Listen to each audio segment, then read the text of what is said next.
Welcome to season 14 of the Parenting Aces podcast. I'm your host, Lisa Stone, and this week we have with us Coach Sky Kim.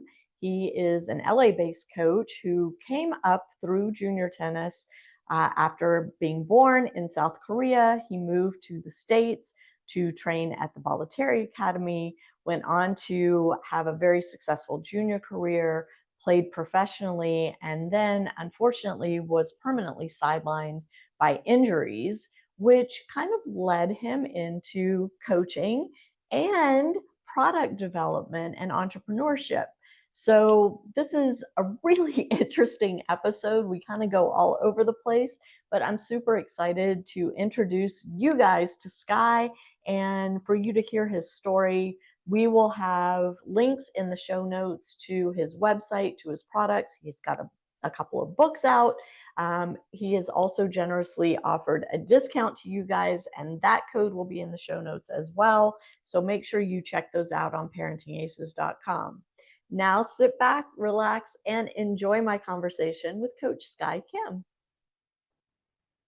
Sky Kim, welcome to the podcast. I'm so thrilled to get you on and to hear your story and to have you share what you're up to with Parenting Aces community.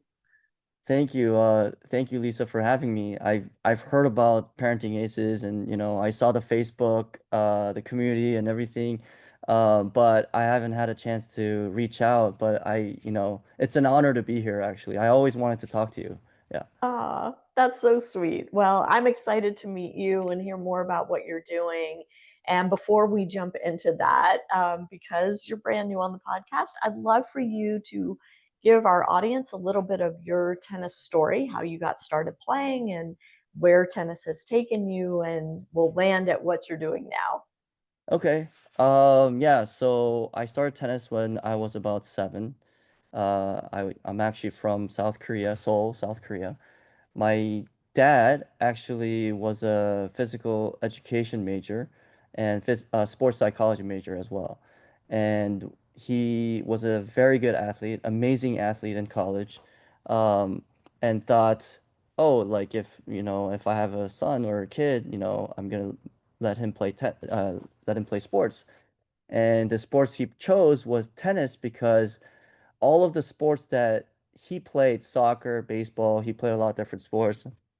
He thought it was the contact sport wasn't good for you because you're gonna get hurt.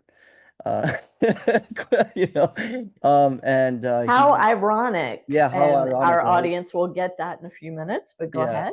yeah. So my dad chose tennis for me, and I've been playing tennis for about 33 years now since I was 7. And after he decided that I was gonna play, he actually saw Michael Chang on TV one day and saw Nick Bollettieri Tennis Academy, and he was like, "That's where we're going." So that's he decided then, and I played tennis in Korea for about a year, and we decided to move to the States, to Florida. Um, and I was in Orlando for 5 years, and at Bradenton, Sarasota for about 20. And I played at the IMG Academy.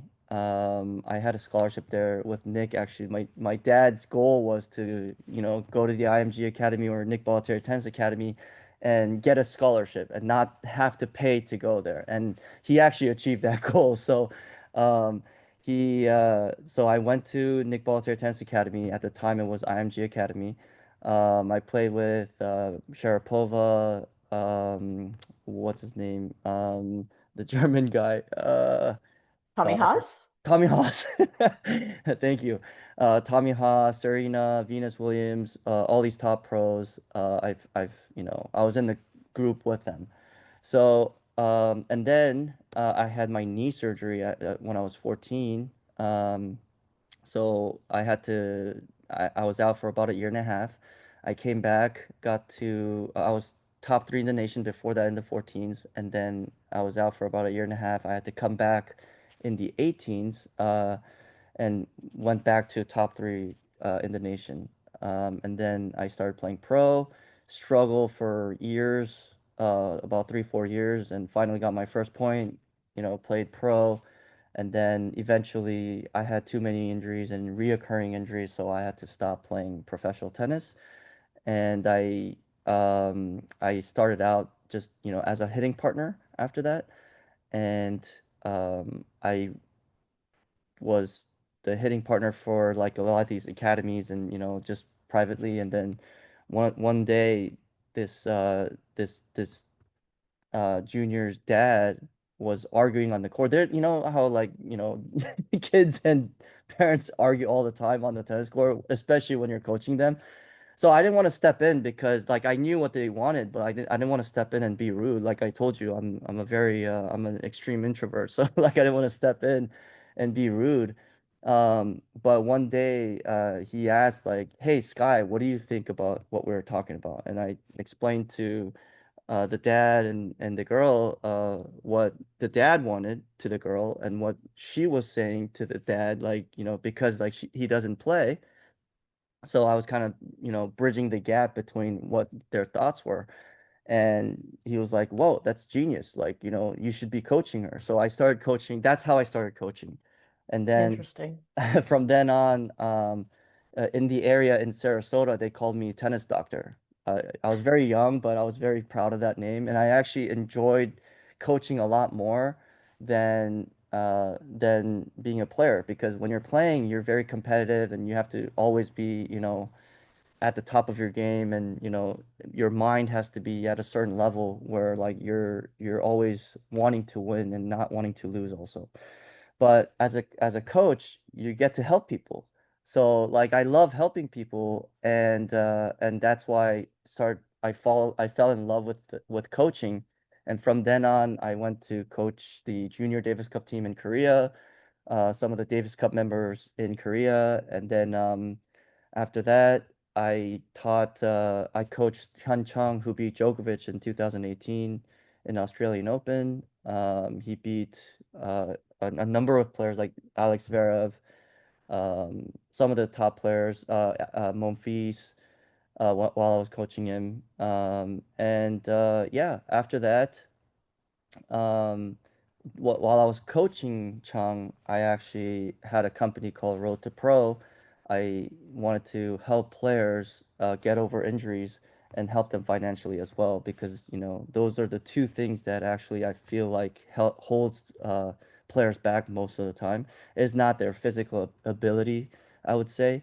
Um, and I've been running the company for about 10 years now, and I'm still coaching, and I have my YouTube channel. I have about 100,000 subscribers, uh, totaling Korean members and Korean subscribers and US members. I just recently started the US one. So yeah, and now I'm here talking with you. That's awesome. When we were talking offline, you started to tell me about your introvert type personality, and you were going to tell me about why you felt like that was an innate part of who you are, how that kind of came about through tennis. Do you want to talk a little bit about the style of coaching that you were exposed to as a junior player? Yes. Um, Yeah, so, Asian culture, you're not supposed to talk back to elders or your coach or your mentors or your teachers. So, my dad being my coach, as well as I had two coaches, my dad, and I had a coach that always helped my dad, coach me. So, I wasn't allowed to talk back. I was a very good student, like all the parents and coaches wanted, and I always take it in and try my best as hard as I can, give it all I got. Um, and I wasn't supposed to have any input of what I wanted to say or what I wanted to like how I wanted to play. So it was mostly just one-sided. I just had to do what they told me, and if it wasn't, it was the wrong way. So I was really struggling inside because I was an introvert. I had nowhere to talk to, or my English wasn't great at the time as well. So like I didn't have anybody to talk to. So um, for the longest time, until I was 30 or something, like I just didn't like um sharing my thoughts a lot because I felt like I was going to get attacked. So that was I don't know if that was because I was born that way or I was like kind of trained that way, but I've kind of broken through and having a YouTube channel and sharing my thoughts on there. Obviously, you get attacked a lot, but I wanted to share my experience and what has worked and what has not worked, and um, it's really helped me with my confidence and my belief as a coach and the knowledge and experience that I have as a as a tennis player and as a coach. So I love learning. I love challenges. I love finding solutions for players. So yeah, and just because m- I feel like most of the coaching, wherever you are in the world, coaches don't like players to talk back.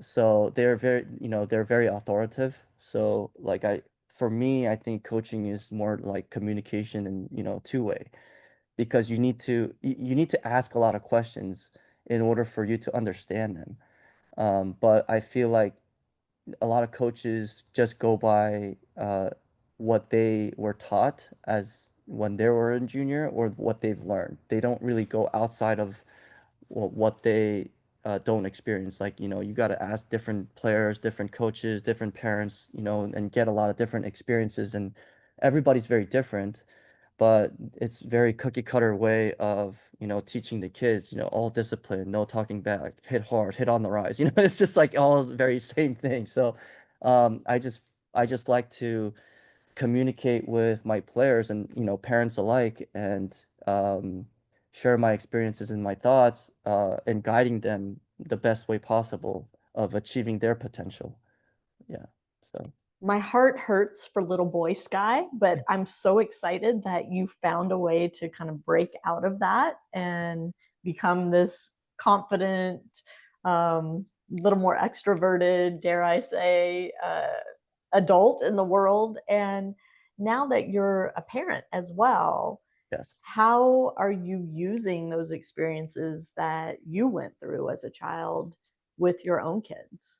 Oh, it's great actually. Like I I being a coach and being an athlete like or used to being an athlete, it really helps understand the dynamics of what your child is going through and what they're feeling. And the thing is, like, not every kid develops the same way physically. So mentally, they could be very mature or they could take the discipline. But the thing is, like, their body's not ready yet sometimes, and they need time to develop. And you can't compare your kid to someone who's, playing at the top level, tennis wise, or any sport actually. You just have to um, develop each day um, and try to get better than yesterday and better than not trying to compare yourself to. Yes, it's good to have someone to compare to, but it's not like a goal where like, oh, we gotta catch up to that guy or we have to catch up to him.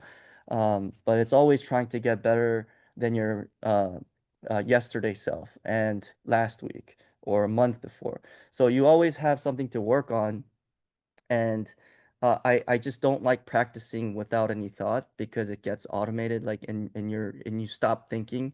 And once you stop thinking, you don't really problem solve. So like everything gets very machine-like. Um, Mm-hmm. and with my kid, he doesn't he's starting to play tennis again now, but he was playing baseball, and it really helped me coach him uh, you know, just the sport level wise, and but at the same time be father and son and still keep that relationship. And I love that. And you don't have to be, well, yeah, if you're trying to reach the top level, discipline is very important, and you have to do certain things. But if you want your kid to enjoy the sport and have like a long time lifetime sport, tennis as a long lifetime sport, you don't want to ruin it too early. Like you want to let them have fun, take Yeah. breaks, play other sports and come back to it and, enjoy it. So it's really helped me a lot, being a parent from I don't know. I don't want to say my parents' mistakes, but I've learned a Well, we lot from learn them. from our parents. Sure, we take our life experience and we use that to develop who we become as adults and Hmm. as spouses, partners, friends, parents, Hmm. business associates, whatever. So I think that's really cool. And one of the things you were saying about, intentional practice, I remember hearing Nadal talk about that, Hmm. how the way he stayed motivated to get on the practice court every day Hmm. was he always had at least one thing that he was hoping to achieve in that Hmm. day's practice. Hmm. So every single practice had a goal, had a Hmm. purpose. There was a reason for him to be on that court. And if he didn't have that, it was really hard for him to get motivated to give his all in practice. So he made a point every day of having a very specific thing to work on. And, I've talked a lot on this podcast about the 1% rule. Every time you work on your tennis, it should be with the goal to get 1% better, whatever that is, whether it's mental, footwork, fitness, strokes, whatever it is. Right. And I think you and I kind of jibe on that kind of approach to training and development of young athletes. And um, so I think it's interesting, and I said before, one of the things you were talking about was ironic that your dad chose tennis because he didn't want you in a contact sport with injury. Right. You have become this guy who has created products to help tennis players prevent injury because of your own experience with your injuries. And I think this is a good time to transition into what you have created and the why behind it and the what it can help our junior players do. Well, yeah, I mean, just from my experience, I've had two knee surgeries. I had, two rotator cuff tears and a labrum tear. And if you count all Ouch. those years, um, so basically with the knee surgeries, it's about 2.5 years, and my shoulder was a year, and that's 3.5 years out of my junior career. Oh, not junior career until I was 20. So Mhm. basically when I was 20, I was still playing someone like I was 17. So basically my actually like lower, because when you're hit with an injury, like you don't really grow, like you don't really get better, you actually get worse. So I had to come back from my big injuries, and having lost that time of 3.5 years at such a young age, which is almost a quarter of your life. um, it's huge. And I'm sure a lot of the parents here, and as well, if your child's playing almost every day, and if they don't play for like a week, your your timing goes off, you have no rhythm, your serve goes to the fence, like it's just it's a very difficult sport to keep playing well, because you have to adapt so much. Um, and yeah, and a lot of these products, yes, I wanted to help players, but a lot of it was actually to help myself also, because I'm also on the court every day. I'm coaching every day, hitting with the kids, hitting with college players, pro players. And yeah, I just wanted to help myself. And if I could help myself, I was testing these equipment and products to players that I had, and then I had like 10 players that I had, and then another 20, and then I keep going and see and validate the products. If it just Right. works on me, it just works on me. I wouldn't, it wouldn't work on other people. It wouldn't be a product, So Yeah. I had to validate that for 2 years, 4 years, and then, finally launch the product. So, since I was on the court, I was able to test all the time, and a lot of testing, a lot of hours of, tinkering the products and, making it better, getting all these feedbacks, and I think, Do you one of have an the engineering background too? I I do not, but I actually my going back to when I was right before college years, which I didn't go to college when I was 17, 18, I wanted to go to college and be an engineer actually. And my dad stopped me from that because he told me, "Hey, you came here to play tennis and become a pro. I'm not giving you that option." So, okay. What am I supposed to do? Okay, Yeah, so I had to, yeah.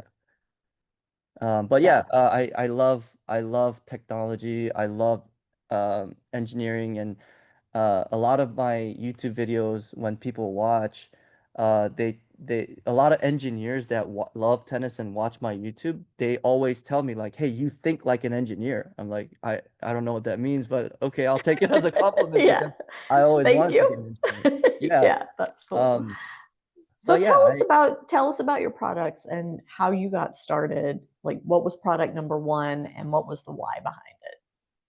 Okay, so it didn't really start out as an injury preventing company. I just, like I said, I really love helping players. I love helping people in general. So the first product that we had was actually a tennis swing training method and a device that actually fixes your swing. And I wanted to make a product that fixes your swing, and it was a very simple product. It was like a ball with a strap on it. And you know how like you put a ball on your armpit and it doesn't allow your swing to get too big or too small. So it has a strap on it so it didn't fall off. And I wrote and patented a method on how to fix strokes with that simple device on every single stroke in tennis. So I want it to be like 20 pages long, but the manual turned out to be 200 pages. So like okay, and Oh then my goodness. yeah, and then we started selling that, and then um I found out the hard way like you had to have a target. I was like, "Oh, this is gonna help everybody in tennis." So like you had to have a target, and um, it wasn't really for the players because players didn't know how to use it. It wasn't for the coaches because coaches have they have different philosophies. For the parents, it was very difficult to learn because it was 200 pages. But it was a very good learning experience, and it kind of helped me think about technique differently, um, and thinking outside the box. And then, the funny thing is that we still have them in stock, and the only country that buys our product is Spain. And Spain is a very, it's a, yeah, I take pride in Interesting. that. And You Spain, should. yeah, Spain is the only country that actually thought this was a great idea and buys our product. And that was our first product. And then while I was doing that, I was coaching 50 to 60 hours a week, and it was really tough because my body again, like, it was very fragile. So I had to find ways to stay healthy, and I was foam rolling every day, ultrasound every other day, just massaging almost every day. And I love testing equipment like rackets and strings to recommend it to other players, but find something that I can use to have play better and have an edge against Mhm. whoever I'm playing, or students, or so Well, and longevity, right? yes. So you don't, yeah. Yeah, but the thing is, like, every time I tested different strings or different rackets, my shoulder pain would come back because I had that shoulder injury, and it was Mm. super sensitive. And once I like, every time I like tested different strings or different rackets, different combinations, it would hurt. And it was very weird because, like, I played tennis for so long, like 20 something years at that time, and I played pro. I'm not changing my technique. I'm only changing, the only variable I'm changing is the strings or the racket. And I was thinking, like, that's so weird. Maybe the material has to do something with it. And the vibration frequency when the ball is hit, causes the arm to respond differently, and respond to the vibration frequency differently. So that's what kind of started off at making the shock absorb dampeners. Oh, so we made the shock absorb dampeners that prevent arm pain or reduces arm pain. So I um, cannot wait to try that. I have to tell you, I've been it, dealing with frozen shoulder for 18 oh, months. really? And Oh, yes, I I don't know am if it would super help with, excited. yeah, I don't know if it would help with frozen shoulder. There are, and we've tested It'll so help. much. I have arm pain. It will help. But I mean, yeah, so after realizing my arm pain came back, my shoulder pain came back for testing other products and, thinking that it might be the vibration frequency. I went online, I went to Google and typed up, the world's best racket dampener. And because I've been playing so long and I like dampeners, like I've used probably like every one of them, the worm dampeners, you know, the Yeah. animated one, the I don't know, like how you say, like the fun ones, and Yeah. all the brands have one, but I already used and tested all of them in the past, so I knew that it wasn't going to help with my arm pain. So I typed up uh, the world's best vibration dampening material, and then like 10 different materials came up.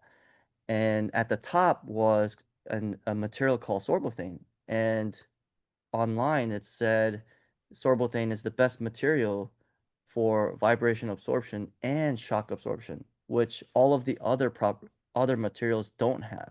It's either you have a very good vibration dampening material or very good shock absorbing material, but it doesn't do both at the same time. So sorbothane was the only material that actually did both very well. So I bought sorbothane and cut a piece and stuck it on my racket. And, the first hit, I was like amazed because it felt so bad because I couldn't feel anything. Like I hit the ball and there's no vibration at all. So like it was really bad. So I was like, wow, like this is great. It's a good start, but like it's so bad. I don't think if we made this as a product, nobody would use it. But I kept testing it It and works so good. It works worked too so bad. good. Yeah, Yeah. and the thing is, like, when I the most problem I had was with the Luxilon Alu Power, like everybody else. A Luxilon Alu Power was the string that a lot of pros used, and I wanted to use it too, but I had so much trouble with that string, causing arm pain, I couldn't use it. So that was the string that we were testing it on, or I was testing it on. I would I would string it up, put the piece of sorbothane on there, and test it and serve. Serve is like when it hurt the most, forehand too. But and I was amazed. Like it felt horrible, but my shoulder wasn't in pain. So I was like, oh, Interesting. maybe this can work if we can tweak the feel of it. So I emailed the engineers at Sorbothane, and we tested for 2 years. I almost stopped making it for 3 times during that year, the 2 years, because it was so difficult to make because the material was so soft. If it was made like a traditional dampener, it would cause the cord to tear in like 15 minutes. That's how strong the vibration is on the tennis racket, actually, the strings. So yeah, and then we tested for 2 years, and finally we were able to come up with a design that wouldn't tear. It actually lasted too long, actually. Like all of our people like at the company says your product lasts too long. Like it needs to break at some point for us to sell it again. And I'm like, no, we gotta make it perfect. We gotta make it last, you Yeah. know? And then we came out with that, and that actually kind of instantly it actually started doing really well because I had my YouTube channel at that time and I wasn't using it for marketing. I was just sharing my knowledge and experience, and I introduced it. I was like, oh, maybe I should introduce it. And I introduced it online on YouTube, and they started buying from the YouTube channel that I had. So that kind of took off, and then there's a lot of you know um things that happen with the dampener. But moving on, the 2 years after that, I made the heel pads. So shoulder was a problem, but uh, eventually I stopped playing pro tennis because my knee pain came back after 2 knee surgeries Oh. when I was 26. Mm. And I was doing well, and I almost qualified into the Australian Open, and I had to stop because I couldn't play with my knee. And um, I would come back, win a tournament, or go to the finals, and I had to rest for 2 weeks. You can't do that in tennis. Like you have to No. be, yeah. No. So yeah, You have to be um, consistently out there. yeah. So I can't be like, oh, I won this tournament, so I'll take a break for 2 months. You have to be like winning tournaments like every week, every other week to be able to keep rising up in the rankings. And I just said my knee isn't recovering fast enough. So I turned into coaching, and then after we made the dampeners, I thought the material was great. So I was like, maybe this can actually help my knee. So at the same time we're developing the dampeners, we're developing the insoles as well. So we asked Sorbothane, hey, I think this material is great. I think it would be awesome if we made insoles. And they're like, oh, we have 20 different insoles that you could test. And I'm like, oh, that's great. Send all of them. So I tested all 20. I was like, none of them work for tennis. Too thick, too thin, doesn't fit well. It just doesn't work. So we developed something that was just for tennis and ended up being good for, other sports as well. And um, we tested it for 4 years actually. And I had to find the right thickness and the softness so it doesn't interfere with how you feel or with your balance. Because if your balance gets thrown off, you have a risk of um, getting your um, ankle twisted and getting other injuries. Your Sure. knee could get better, but your ankles could suffer. So we did 4 years of testing so it wouldn't hurt any other body, or like it wouldn't throw off your balance. So we Well, and made that. what's unique about tennis too with an insole is because of the variety of type of movement in tennis. Hmm. You've got forward and backward movement, you've got lateral movement, you've got diagonal movement, you've got rotation, pivot, all of these things. So it's not like an insole that works for a runner, let's Nope. say, that's just Hmm. going forward. Hmm. You and like you said, the balance is such an important component of that Hmm. because all the energy in tennis starts at the feet. So Right. you've got to have balance so that that kinetic chain can activate from the Hmm. feet. Hmm. I mean, there's so many moving parts to this, Yeah. and it's so interesting that they had all of those insoles and not a single one of them would No. work for a tennis player. Well, like I said, I was very sensitive. I'm very sensitive player, and like I couldn't really talk about what I was feeling because it was almost like the movie Sixth Sense. The Yeah, kid sees a ghost and everybody else doesn't. And yeah, I could feel things that other people can't. And when I try to talk about that with coaches, they'll be like, "No, just do it," or like, "No, that's not an issue." They yeah, play it off, and and that also made me more of an introvert because when I talked to someone, they couldn't feel it, so it was no point in talking anyways. So, but it helped me develop all these products because I was so sensitive and sensitive to all these changes, and I hate all these. And my coaches told me like you have a weak mentality because you're so susceptible to these small changes. And it was bad as a player, but it was great as a coach because I'm able to notice things like very small things on my players that other coaches can't pick up on, or even the player themselves don't know what they're doing. Like, usually that's so weird because you're doing the motion, but you don't know what you're doing. But right. but I've Well, yeah, or they may not have the language to describe it to you right. too, right? I Right. mean, that's another piece of it. Mhm.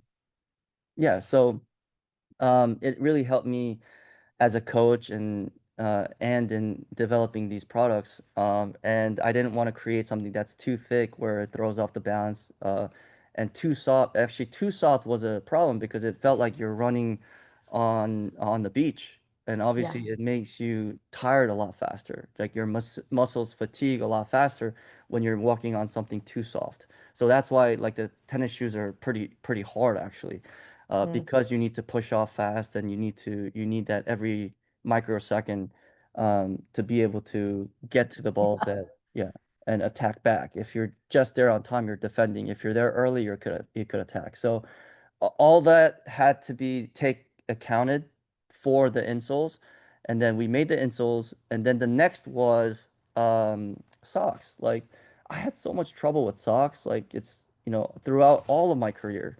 I had toenail bruising all of my career. I lost toenails every month. I was like, it was a part of it was part of tennis, so it was so normal to me. And then I wanted to make something that could prevent toenail bruising. So I was trying to use sorbothane and I was trying to put it on the sock. So when you hit the front of the, shoes, you wouldn't get hurt. So I thought it was a great idea. It actually worked, but to produce it, it was actually not that good. So, and it looked bad. So, um, so the production value wasn't there. So we had to scrap that idea, and now we have a sock where we put the polyurethane, which is the grip on your tennis racket. We slice that micrometer thin, and we put it on the outside of the socks and the inside of the socks. So your shoes and your sock and your feet becomes one, and it doesn't move at all. So when you don't slide around at all. Oh, I need that one too. Yeah, so That's yeah, it prevents yeah. blisters, it prevents toenail bruising as well. So yeah, it's so a lot of the products that we make, we put a lot of thought, like you know, my soul into each and every product to help players. It is on the expensive side, but I'd rather not have injuries than um go through it and take a Well, break. the cost of injury is exorbitant as well. Right. So anybody that's had a player having to go through, whether it's testing, MRIs, CT scan, whatever it is, Hmm. plus physical therapy, God forbid they have to have surgery. I mean, the cost of all of that is sky high. Hmm. So why not prevent it? And Yeah. yes, maybe it costs you a little more, but in the long run, you're coming out way ahead. Right, right. And that's what we're trying to explain to the parents and the players, but tennis players in general and people who are in tennis are very stubborn. And I know that because I am. Also creatures of habit, right? I mean, that's a real thing for tennis players. They Uh-huh. are, I mean, again, referencing Nadal and the water bottles having to be lined up just Oh yeah, so, yeah, yeah. and Yeah. all of that. So I mean, tennis players just by nature seem to be creatures of habit in a very deep way. Hmm. Yeah. Yeah. So yeah, so we have those products. We have like different accessories like grips and towels too, but our main three products are for injury prevention, which are the dampeners, the heel pads, and the socks. Yeah. Okay. And where do you sell those? Where can people get them? We sell at our website, rtptennis.com. Yeah, we actually have a sale going on right now, but I don't know if it's going to be available by the time this podcast goes up. But if you sign up to our newsletter, we actually send out like all of my tennis tips, like YouTube stuff, and if there's a sale going on, you would be notified through email. Yeah. Awesome. Awesome. And you're located physically in the LA area, correct? Yes. So, and you're still coaching. I'm still coaching. I'm doing more online coaching now than, on court because the business is getting busier and it needs more time from me. But yeah, I still love coaching. And that, it's funny because I started this business also not to just help people, but um to coach more actually. Yeah. So I didn't have to charge so much. And it turns out like businesses take so much time to run. So like it actually I'm actually I can't do my coaching business or coaching because the business is, growing. So yeah. But later on, hopefully I can go back to coaching and do more on court stuff. Yeah. It seems just from talking with you, and this is the first time you and I are meeting, that your passion really lies in creating a positive experience using tennis Hmm. for kids, adults, whoever wants to go on this journey, Hmm. um, by really listening to the player that you're working with, by helping them to stay healthy so Hmm. that they can continue to develop and compete and grow in the sport. Um, how do you feel like all of this has kind of helped you come to terms with the way you went through your junior development years? And you said, everything was very strict when you were coming up, and what your dad said was the gospel, what the coach said was the gospel. You've chosen a very different approach in your coaching. Um, I think for me, being a good coach doesn't mean being a certain way, like in one way, like you said. I feel like being a coach means being balanced. So and you have to have different faces for different players actually. It's, your philosophy doesn't change, the coaching method and the technique doesn't change, but depending on the personality and the person that you're coaching, you do have to change in the way you say stuff. For example, culturally, it's very different as well. And the thing is, Asian culture is much about, discipline, doing stuff, systematically and doing it step by step. And the thing is, when I'm coaching a kid that has been disciplined too much, I actually let them have more freedom to let them explore what, because they need to grow. Like tennis is a sport where you have to do the problem solving. No one's going to help you out there. So, you have to be able to problem solve like on a point, like shot to shot, point to point and game to game basis. And if you're not allowed to think freely outside of your parents or your coach's thoughts, you're not going to be very successful. You could get very good, but the thing is like, at certain point you start to question yourself, and once you start questioning yourself, and if you're not able to answer that, you probably I mean, you probably quit because you don't know, you Yeah. can't find the answer. You don't know anyone to talk to, kind of like me. um but on the other end of the spectrum, if you're allowed too much freedom, you need discipline. So for me, I think coaching is about balance. It's not about what's, you have to do it at a certain way.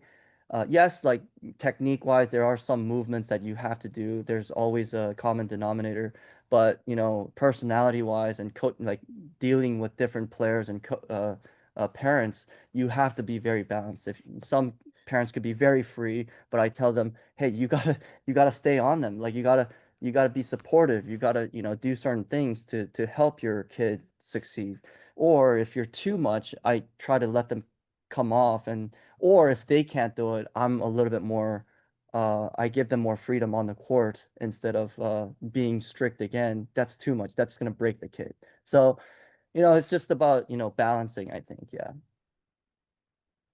If you were in front of a parent that's brand new to tennis, their kid has expressed an interest in learning how to play, they're Mhm. coming to you for a first lesson, what is it that you would want that parent to know from day one to Mhm. help their child have the best possible journey in our sport? Um, it's different from each parent. I usually, before they do the first lesson, I try to talk with the parents on what their goals are.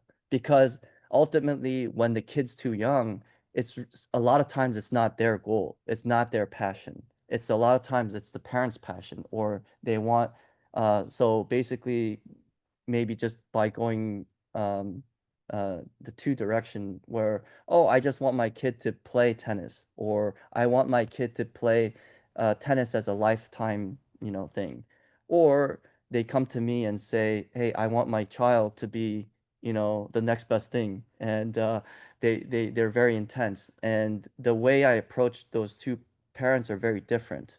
And the way I approach my teachings and coaching is very different for what type of coaching the parents want also. So it's not like you can't be super strict on a kid that, that's not going to go pro, or, they don't have that specific goal. Because if you don't have the specific goal, there is no reason for suffering.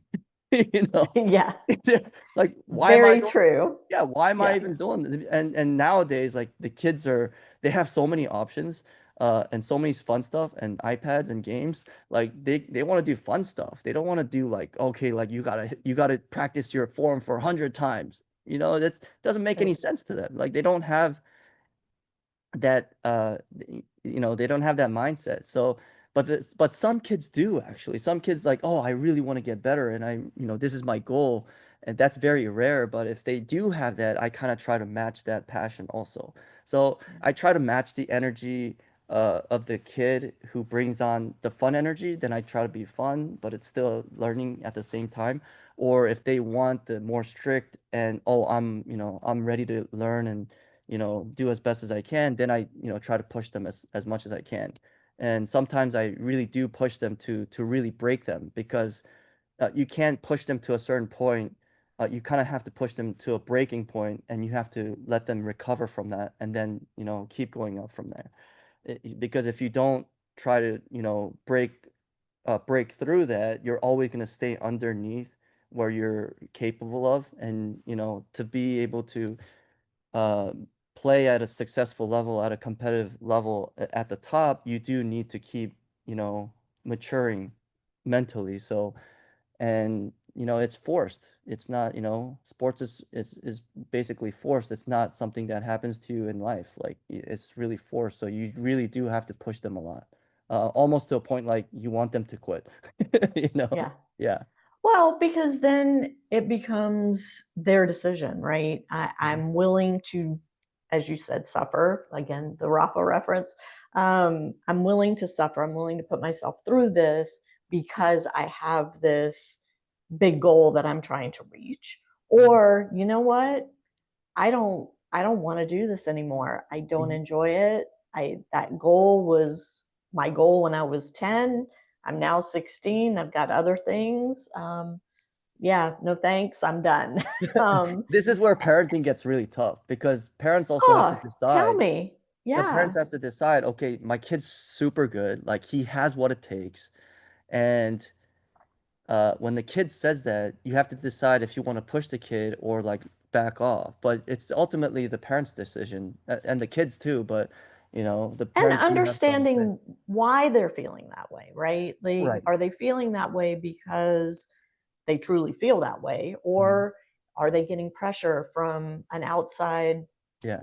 source that may be an unhealthy distraction? Right. And if that outside source is disappeared, then maybe they come back to their love and their desire to achieve higher and higher levels in the sport. So, yeah, parenting.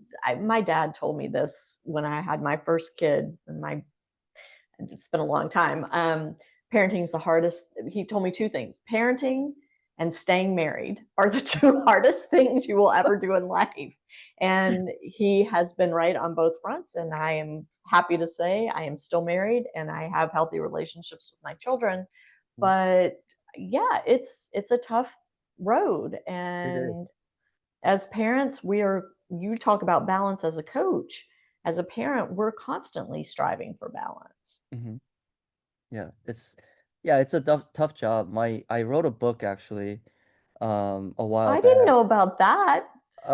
So I wrote two books. One of the first product turned out to be a book because the manual was so long. Yeah. But Yeah. the second book I wrote was called The Art of War, Art of Tennis, which was based on the military book, like a Chinese military tactician that's super famous. And CIA agents are actually required to read that book. And I Yeah. kind of I wrote the Business book that. leaders read that book. It's a Right, great right. book Yeah, for it's a all great book. aspects. Yeah. One of the things I want to say is, like, I thought it was very hard to understand, as it's culturally it's very different.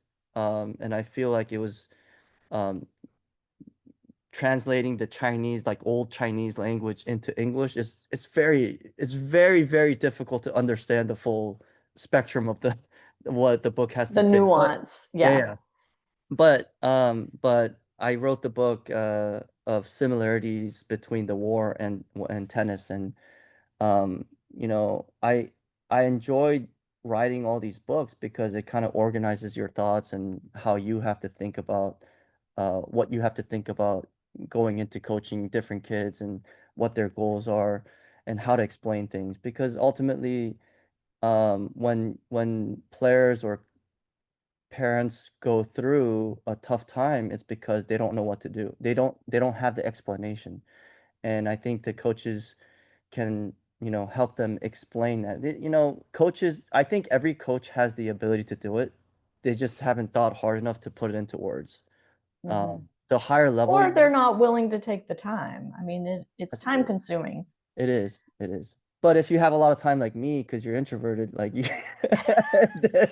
um, but yeah, but I love thinking about the thoughts that I have. So the metacognition, I'm very into that and trying to think about how my thoughts t became to be, who it came from. And a lot of times when you think really hard, I feel like a lot of the coaching that I do is not from someone. It's actually, I created a lot of different ways to teach someone because I was trying to find different ways to get there instead of just, regurgitating what other coaches had said to me. And, I just say it because they've said it before. And I just don't feel like that really helped me as a player. So, Is The Art of War, The Art of Tennis, is that an appropriate read for, obviously for coaches, but also for parents and players, junior players? yes, I think it would help the parents a lot.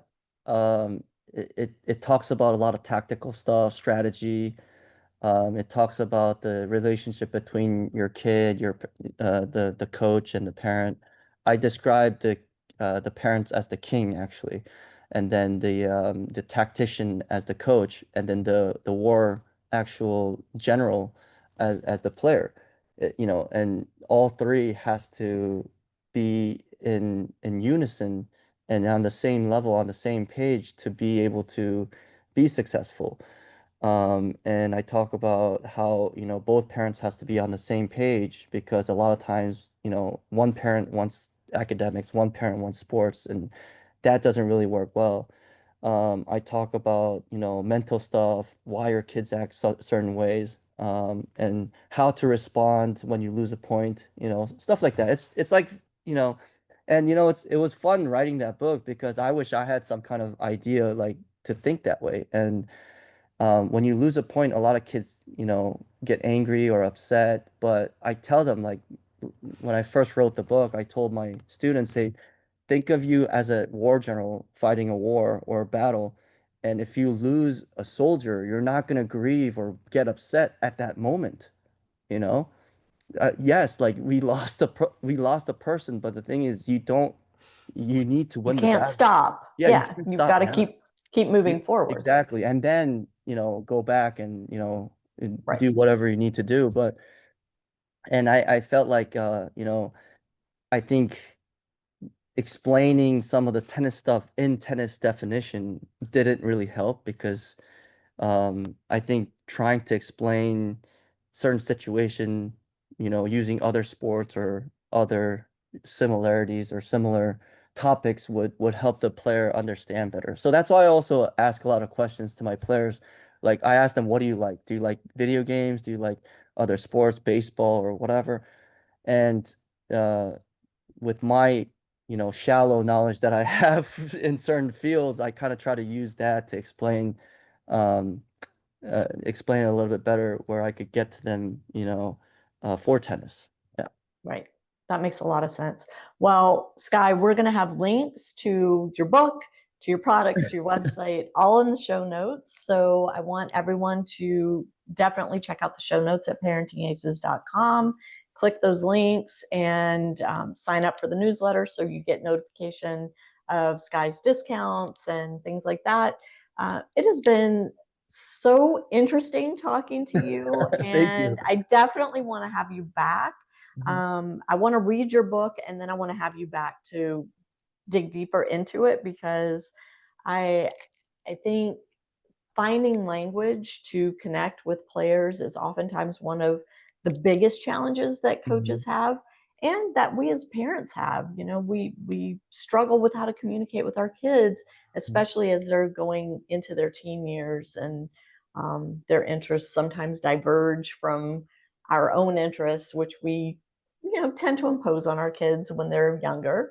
Mhm. So I think we could have a really good conversation around I'd love to. those I have some new thoughts that, of dealing teenage years, not teenager as in like just regular life, but that's when you start questioning things and your metacognition starts to spark, I think. And you need to really meet a coach or someone who's more experienced in tennis or whatever field you're in to help you um, kind of organize your thoughts, because your thoughts are all over the place and you start questioning all of your movements, all of the thoughts, and all of your like parents giving you all these, you know. So like I feel like that's a very important time to have a mentor or a coach or someone who had the experience to explain what's going on. And once you kind of understand, then I think it keeps it under control. I think it doesn't go out of whack. I think, like it's just, that's the toughest Yeah. time, I think, the parents and the kids, when the kid starts to question a lot of these things and you don't know how to answer and you don't know how to react, or no one's really helping you out. It's really tough. Yeah. Yeah, yeah, for sure. Well, thank you so much for taking time out of your busy schedule to chat with us here at Parenting Oh, I Aces. loved it. And Yeah, I'd love to be on your show again. Yeah. yeah, well, you'll definitely be back. To my audience, thank you so much for tuning in. We'll catch you next time on Parenting Aces.